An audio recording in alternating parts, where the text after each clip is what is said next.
Hello, my heretical entrepreneurs.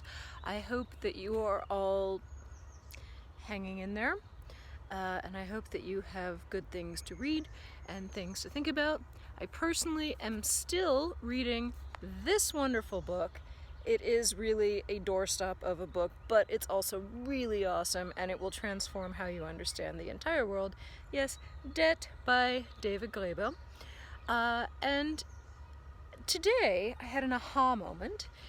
In it, he mentions that in medieval India and medieval China, all kinds of problems kept happening because the coin of the realm kept ending up in the monasteries, in the Buddhist monasteries, and what would happen is the monks kept melting down the local coins and turning them into copper roofs, copper Buddhas, more copper or like precious metal statues, gold statues, mirrors.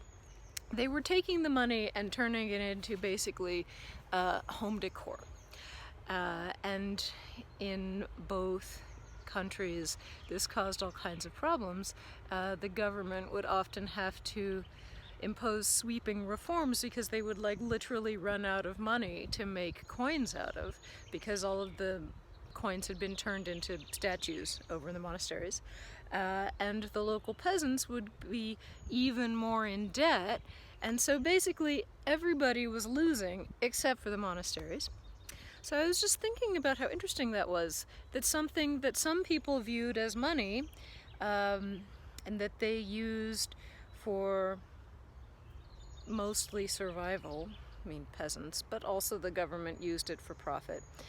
They viewed it this way. They used it for survival and profit.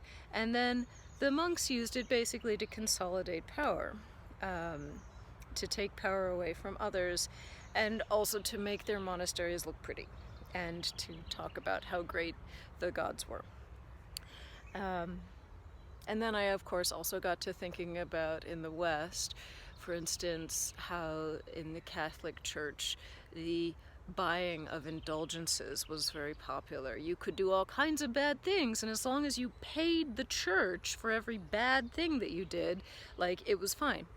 And so my aha moment for today was that money is not worth what it's worth to you. It's worth what it's worth to the person you're dealing with.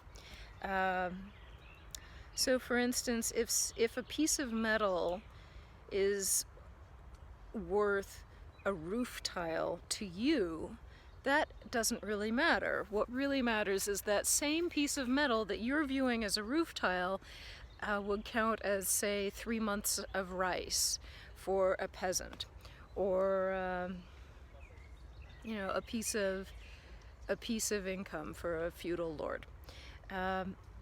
And this got me thinking about, well, how can we turn this around? What's your coin of the realm? In this scenario, we really see that the essence of money is just a form of energy, as a mutually agreed upon or mutually disagreed upon story that we're all telling one another.